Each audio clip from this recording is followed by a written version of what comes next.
really having a problem here. My question: when do you guys think that that it is necessary to define something in human relations? Is that clear? Is that an active question you want to hear an answer to? Is that a thought experiment? I want people to think about that a bit, because right. Okay. Remember, the idea is that sometimes we don't need to define things. Mm-hmm.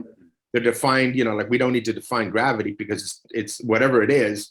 We still don't really understand it, but we can observe it, and we can all observe it objectively. But it's not our decision. It's something that's imposed on us, and we just have to live with it. So defining it it's something that we have. Gravity doesn't have to wait around until we define it, before it acts. But other things do need to be defined. And why would we need to define something?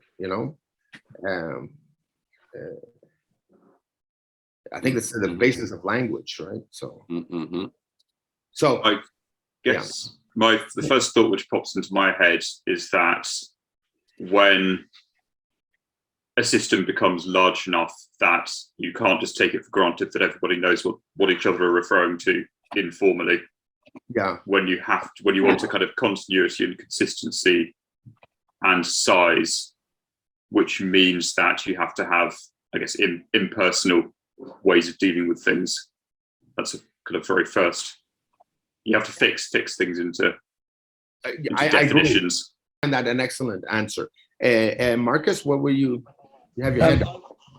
I would have said the simple thing of agreement. When agreement is needed, and there can be different definitions.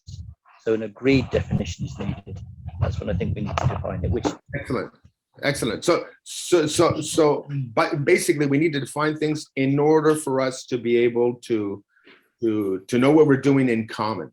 So when we discuss something that affects people, particularly my view is that when we're dealing with something that affects people systemically, or that we have the intention of having a systemic effect, right?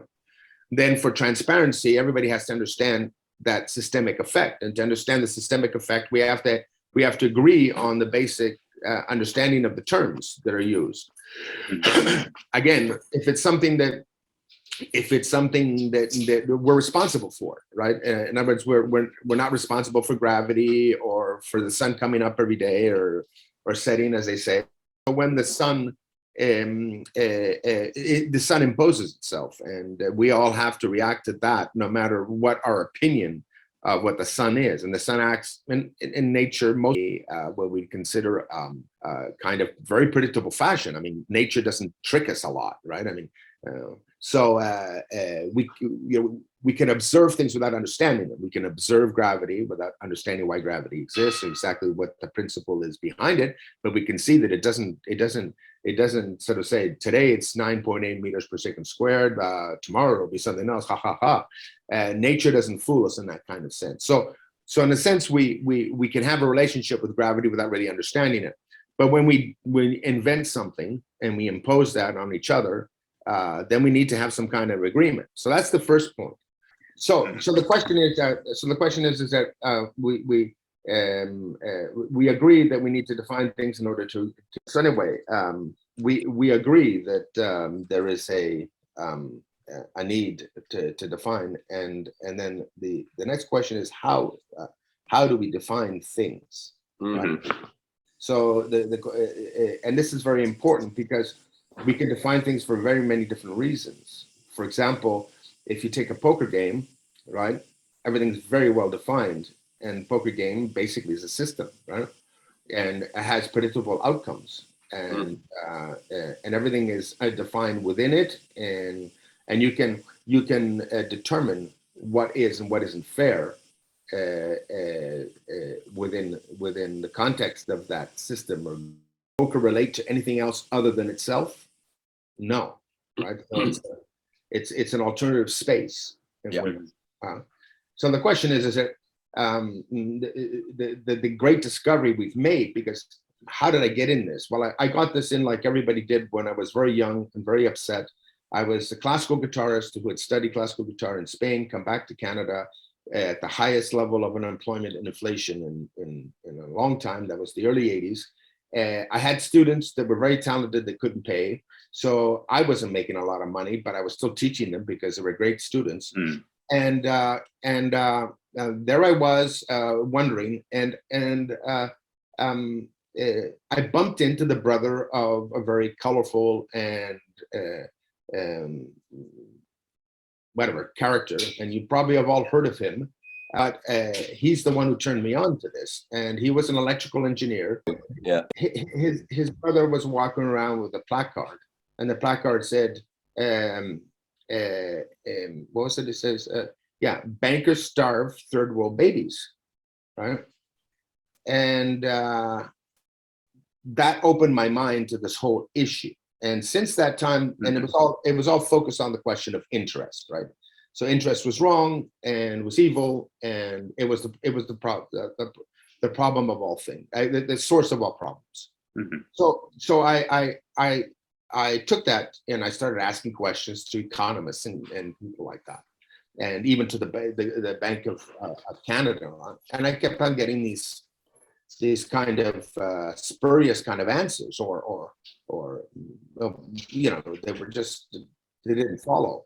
And so I started realizing that nobody really knew what was going on, or people didn't have the training, like, you know, the training that an engineer had, the training that economists had, and this was a big problem. But then I honed in on the fact of this thing of a unit of measure. And at that time, I didn't have a degree in science, so I hadn't really, you know, all I'd done is study classical guitar. And I decided to get a degree in science pretty much to deal with this issue, because I wanted to have all of the math and the ability to answer the expert economists with all their equations and stuff. So I did that earnestly, but the whole thing kept on. So I started realizing that the whole thing came back to this unit thing, right? So I became obsessed with measure, right? And so I wrote a thing called Protocols for Sane Economic Exchange, where I realized that if we're going to exchange, we have to define, you know, we're going to treat money as a measure of our value and our merit and all these things. You know, we're going to have, you know, it's got to be a unit of measure. And unbeknownst to me, I realized this was a big fight and I wasn't going to win it term. So I got my degree in science and I started working in IT, you know, from low level, setting up, you know, I had to make a living like everyone else and put my dreams aside, so to speak. And so I started working in IT, and as things went, I ended up living in Spain and working in IT in Spain, and then ended up in international standards, right? Which is the kind of place, standard units, right? And surrounded by some of the world's best engineers, right? Talking about a different problem, which was MPEG, which is MP3 files and all that, but still standards. And I learned about how to do standards, how to set up standards, how to follow through, how to get requirements and all that thing, which is very useful.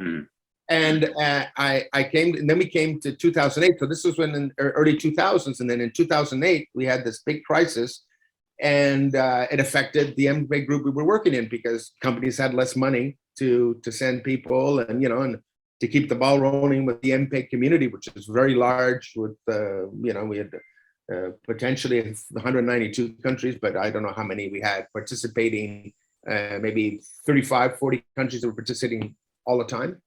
So we had this whole thing, and then the whole thing arose, and I was talking to engineers, and I bumped into a friend, not bumped in, I made a friend, and we started talking about what was happening in the economy.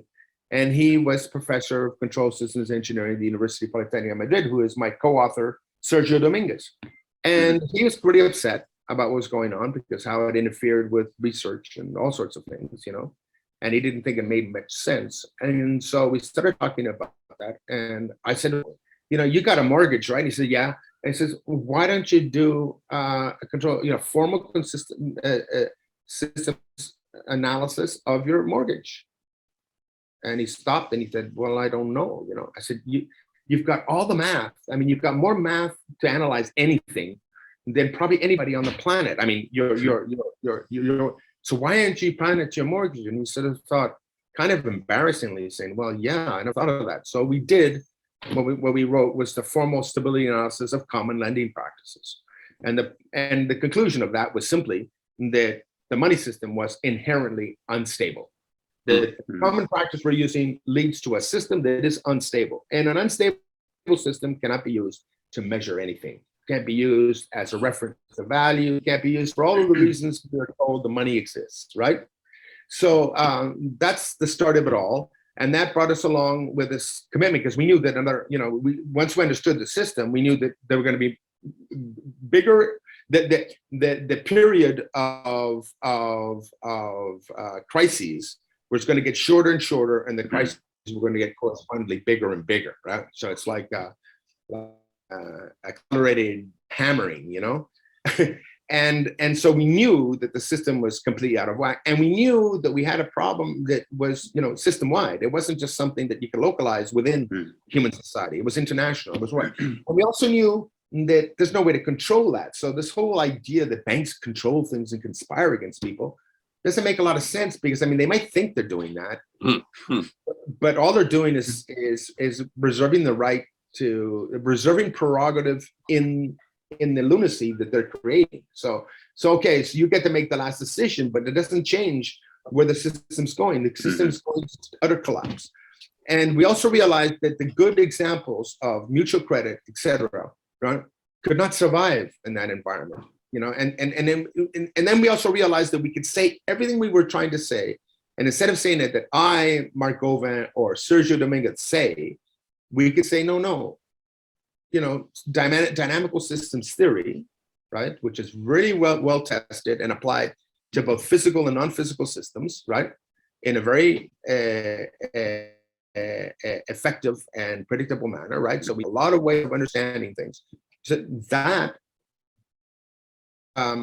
was going to be our framework. So anything we said, we would say in terms of dynamical systems theory, and that might seem kind of esoteric and not very accessible to the average guy, but actually the fundamental principles are really, really simple and can be known by most people. The concept of stability is something that people use all the time, and they confuse it with things like constant, it's always the same, or things like, which is not necessarily so, because you can have a sine wave, which is always changing, but it's still stable because the max and min are within are established, right? So we could talk about that, and we could talk on a very colloquial level about basically the merits of complementary currencies. Oh no, sorry, not complementary currencies.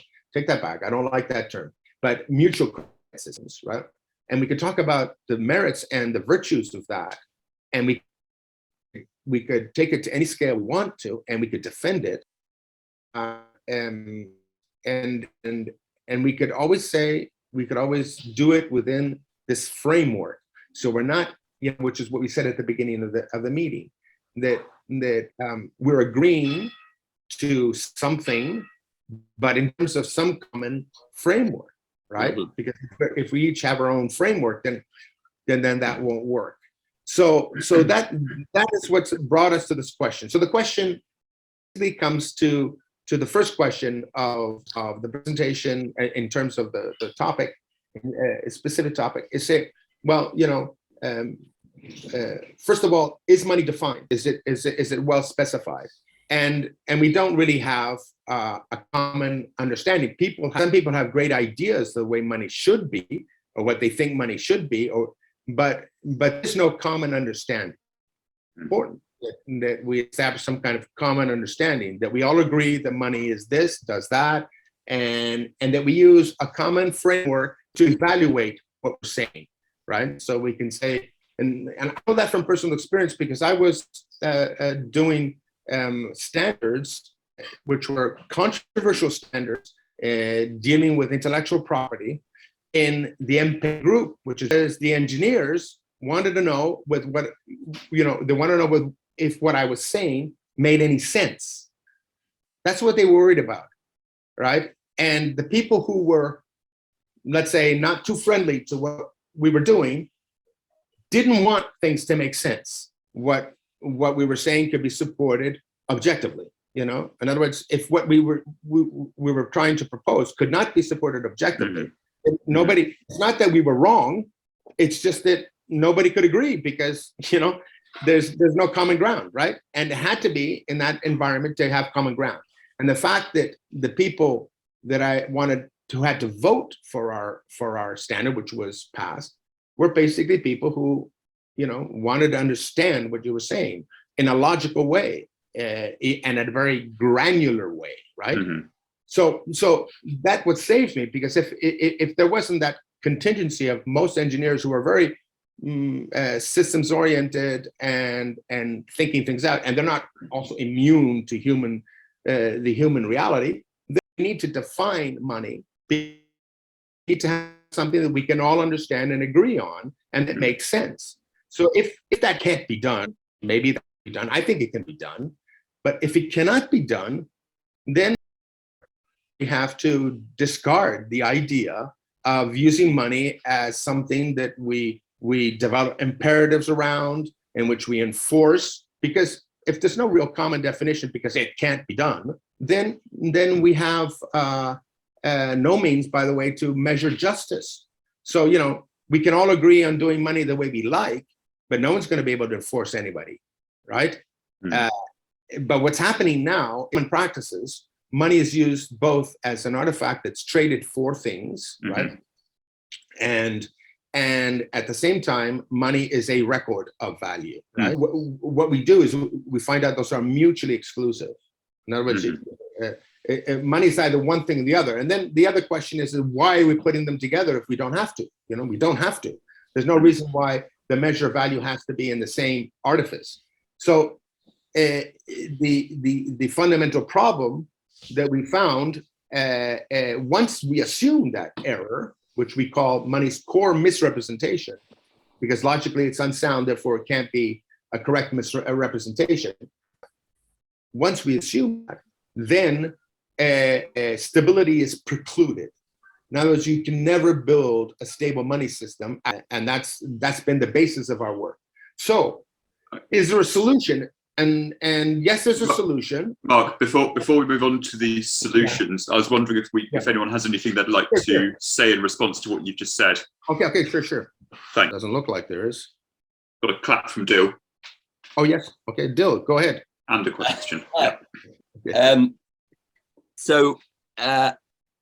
So far, what I've got is this. I think, despite the breakups, I think you laid it out very clearly. And there is just it's a question. Okay, it is definitely a question.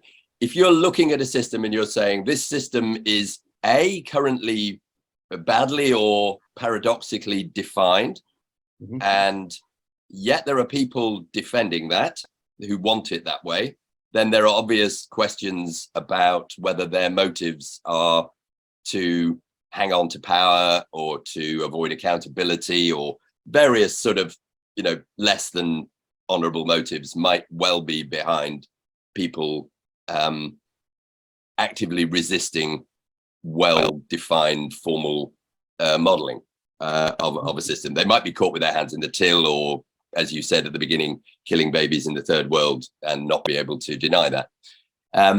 But there is another possible reason for wanting mm-hmm. a system like that. The money system is not part of physics. It is just a human construct that more or less well in all sorts of different circumstances serves short, medium, and sometimes even long-term ambitions of humans in an astonishingly wide variety of contexts. Now, stability is a way of describing something whose state is conserved rather strongly. Mm-hmm. But when you look at history is about radical changes all the time. Catastrophe theory style changes. Suddenly there's a pandemic and the whole world just has to realign itself. There's no, the physics of human relations are altered deus ex machina. That's it. There's a pandemic, everything shuts down. Or another, there's a volcano blows up and no flights can cross the Atlantic for 5 weeks or something, however it was when the Iceland, what happens? So there is a sort of system which is deliberately non-stable. So if you are I'm not a martial arts person, but you see people in kung fu movies adopting this really odd pose where they're on one foot with one knee raised really high and their hands out to the side, sort of looking like some sort of cormorant drying its wings in the sun. And as far as I understand it, that position is one which is as dynamically unstable as possible without you falling over, to enable you to be maximally responsive to whatever happens next. So I have just that question, which is there not a possibility that this radical instability that you can calculate with your dynamical systems analysis, which sounds fantastic, by the way, as a framework not designed by economists that you can apply to economic systems, sounds like a really good thing to have your tool. Is there not a question? You've already twigged what my question is, so I'll stop. Okay, that's an excellent question. And some systems are what we call indeterminate, right? There's no way for us to model them. Like, for example, as much as we may think that the Amazon in its natural state is a stable system because of the diversity of components that counteract each other, et cetera. I mean, we can think of all sorts of ecological principles to explain why it's a dynamical system. I mean, it's a stable system, but then humans screw it up, right? No, in science, that a system's unstable if the reference of measure that we're using, which is so you if I understand right, you're saying you're not trying to require the economy be stable. That sort of dynamic instability to allow responsiveness is not necessarily damaged if it turns out that it is useful by having a part of the system well defined and carefully arranged so that it remains constantly stable. Right. So you're saying it's a measuring stick, which could be a measuring stick in a whirlwind, but it's still, you can measure bits of the whirlwind with the measuring stick, no matter what the whirlwind does, and the whirlwind doesn't change the length of the measuring stick. Exactly. And but there's another very important point is the fact that which comes out of this is that when you build a system, which is what we're doing with money, right? And we're building a system to act within an environment, right? So we define money within the greater economic system. We have choices. A passive system, right? It can have a very fundamental role without having to affect its environment. So the example there would be simply, if you have a football league and we're keeping score, the function of keeping score doesn't affect how people play on the field. But it's fundamental to know who put in more goals and who, and who's going to win, who's going to lose. And then the people on the basis of that information can start to ask themselves questions about how they play, right? But they're not directed by the score to determine how they play. So we have a very useful, in the context, we have a very useful function, but it's passive. And the beauty, which is, I think, what we've done, is that why can we not, if money's fundamental function is to represent value, right? So we can focus on that function of money. That's what we're doing. What we need with a measure is, and this is I think the value of our work, is that we realize that if we have a passive system and we can guarantee that the system is passive, then we know that we have a valid reference of measure that that can be applied in the context of human interaction. In other words, I'm going to share the screen, and I'm going to show you something that I think that within the context of our conversation, it will become really clear. So let me just see if I can do that. So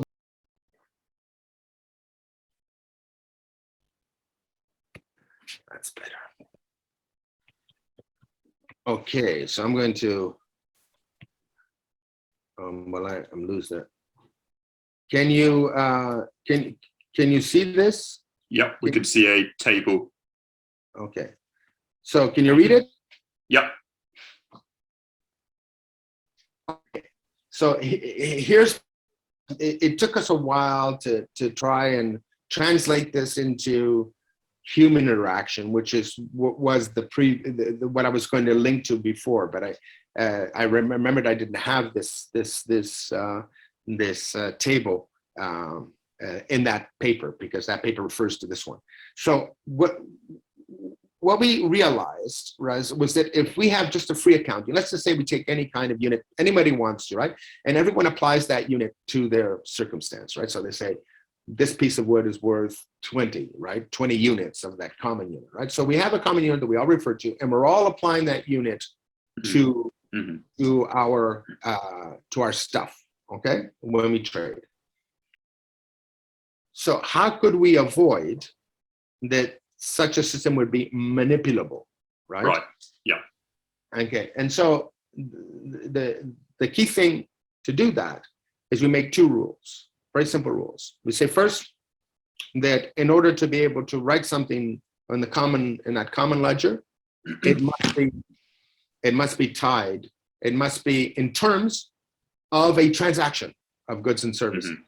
And the consequences of those transactions, right? The consequences of that annotation on both sides, both have to live with independently of the other. In other words, I'm not going to pretend that you gave me 1,000 chickens and get nothing in return, so that you get an account of positive 1,000 of the value of 1,000 chickens, and I minus 1,000 value of the chickens, because there's just no point in that, right? I just end up losing and wasting everyone's time, right? So how can we make sure that never happens, so to speak, right?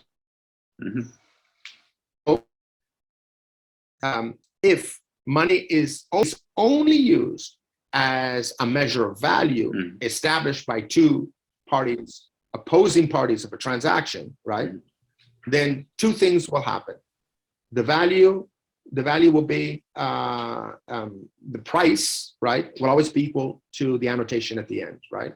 So we satisfy the requirements of a passive system. So the requirements of a passive system is an input, which is the price information, right? The output is equal or less than, right? In this case, it's equal, but equal or less than the input, right? So the input is the price, and the output is what we annotate. The positive and negative only serve to determine the direction that the value went. So we have a transaction between two people, and they negotiate a common value or decision between them, and that value is annotated, and the goods and services move one way. Those are the rules. The rule is that every transaction creates its own units. In other words, you don't have to get units from anybody else to create a transaction. Yeah. And since those units are created by by every transaction, right? Then there is no benefit in accumulating units, because you don't need to accumulate units to be able to act, right? In fact, the reality starts to hone in here, because you start realizing, oh my God, having a positive balance is just as risky as having a negative one. Why?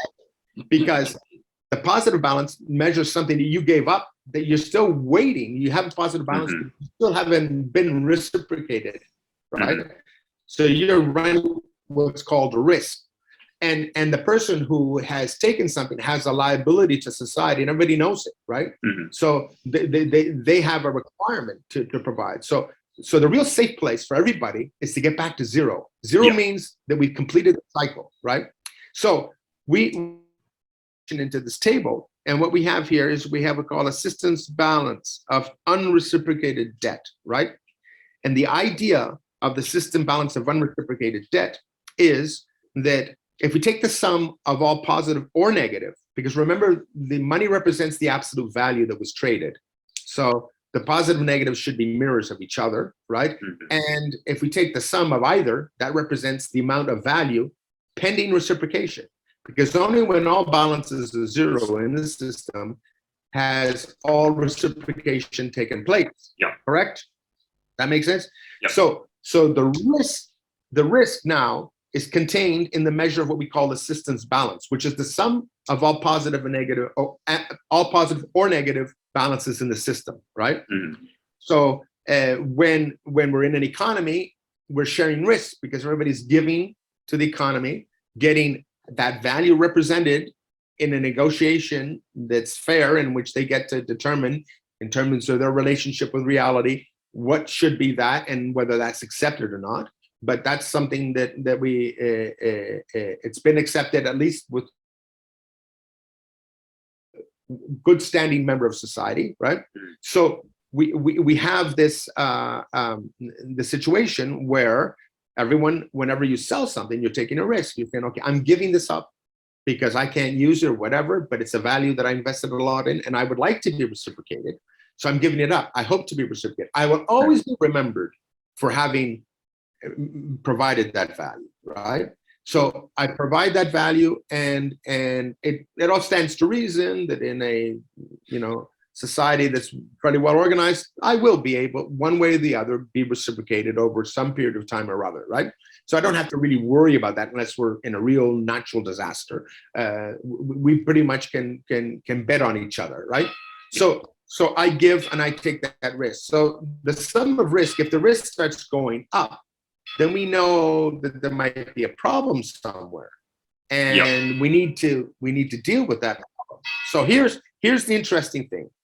In such a system, there are only 4 types of transactions, and that is somebody with a positive balance buys from somebody with a negative balance, right? Mm-hmm. Well, whatever positive balance someone has, right, would be reduced because they're buying. And whatever negative balance somebody has would be reduced. Mm-hmm. Mm-hmm. Can you hear me? Yeah, yeah. Okay. All right. So what we have there is the type A, who reduces the system by mm-hmm. right? Negative balance buys from somebody with a positive. What there? Well, increases, and the person's positive increases. So, and that's in type B, we're increasing the amount of the system balance of risk. Okay, mm-hmm. Is that clear? Yep. Okay. Negative balances buy from each other. What happens there? Well, the negative of one reduces, and the negative, and correspondingly, the negative of the other increases. But the total amount in the negative side of the system's balance doesn't change, right? Is that clear? Yeah. So what's happening there is that we are not adding any risk by allowing people with negative balances to do all the business they can together, right? Right? So there's no reason to prevent them from participating because they have negative balances, particularly if they're dealing either with another negative balance or with somebody with a positive balance, correct? Does that make sense? And similarly with positive. So if positive to positive, all you're doing is moving the positive within the positive domain, but you're not increasing the positive, right? Only defined as a record of value, mm-hmm. Right?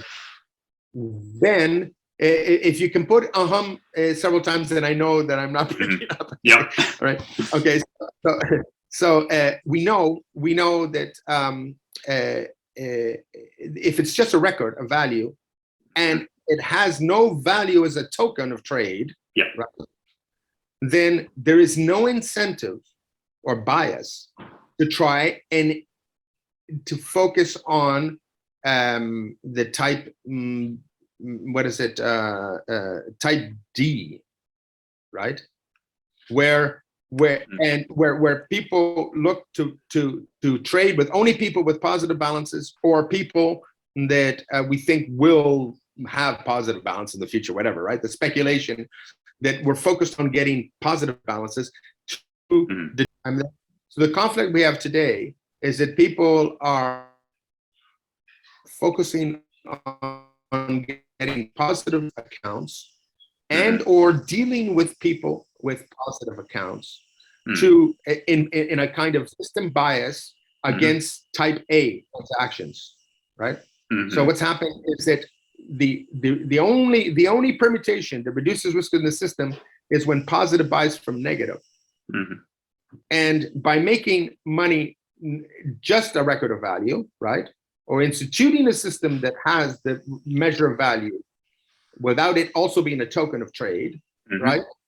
We suddenly eliminate this problem, because everybody's trying to go to zero, because zero is the safe place to be. And so I don't care if I'm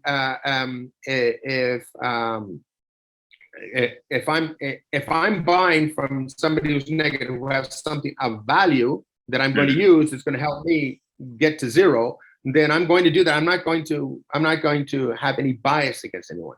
But even if there was some kind of bias in the system would still be a passive system. The system served to tell us that there's this bias going on, and we have to do something about it, right? And because the system is passive, we know it's a stable system and therefore a valid reference, right? Even though we might think that things are out of whack, so much system accumulating, we can now know that, and we can also understand together what to do about it in a non-punitive fashion. So it's not imposing its own dynamics on what's going on. Exactly, right? And this, I think, is invaluable for us to achieve, because in essence, the banking system, as wrong as it is in so many ways, is trying to do that. That's why we've had almost a decade of zero interest, because they realize it doesn't work. The people running the banking system don't know what we're talking about. They haven't studied it. They don't know systems dynamics. They don't study it in economics. They don't study it in finance, right? They have this other kind of absurd notion that is born out of this core misrepresentation. So that's I think we've done a good job of both talking and answering questions, but I think I should leave it at that. If anybody has any questions, and of course in discussion. Definitely, yeah. Okay, so thank you very much for taking the time, and thank you, and considering our work, because it's sometimes not easy for a lot of people to do. Thank you. Thank you for being so just patient and persistent through the internet problems. It's been probably far more frustrating for you than it has been for us. So thank you for persevering. Yeah. That's good. Thank you for helping me out. Yeah. It's also good to have the links to your stuff, which I think you've probably shared before, but once you've had a little bit of a shared screen of the stuff, you begin to sort of feel like it's more, because there's quite a lot of it, so you sort of think, oh golly, that's a big thing. But so thank you. Yeah. And I do think that so a lot of that table just looks like the mutual credit work that yes. we talk about, but I think that the analysis of the 4 different transaction types, and then so if you're looking, if the system balance is looking out of whack, then you might begin to say, oh, we want to discourage the type, I can't remember, type B, is it? Yeah, but yeah. Sorry? Type B. Well, to discourage type B maybe slightly if the system's out of whack, but absolutely encourage everyone to carry on exchanging value otherwise, and so that's sort of not the whole system doesn't freeze up, which is that's a very interesting observation. So we have the current banking system is sort of trying to do that, right? In one way or other, or at least present itself to doing what that table says, right? But and it's also become evident that it's necessary, because if we don't have any kind of if we can have stability, or we can try to stabilize something. The problem with stabilizing a system is that it has an overhead. And I would refer you to I'll just say it. Maybe we can contact me for email for the link. But if you just look at a presentation called "Respect the Unstable," he says that there's a overhead cost for stabilizing anything. Okay. Right. Yeah. And, Yeah. So anyway, there's lots to talk about, and I'm open, and I really thank.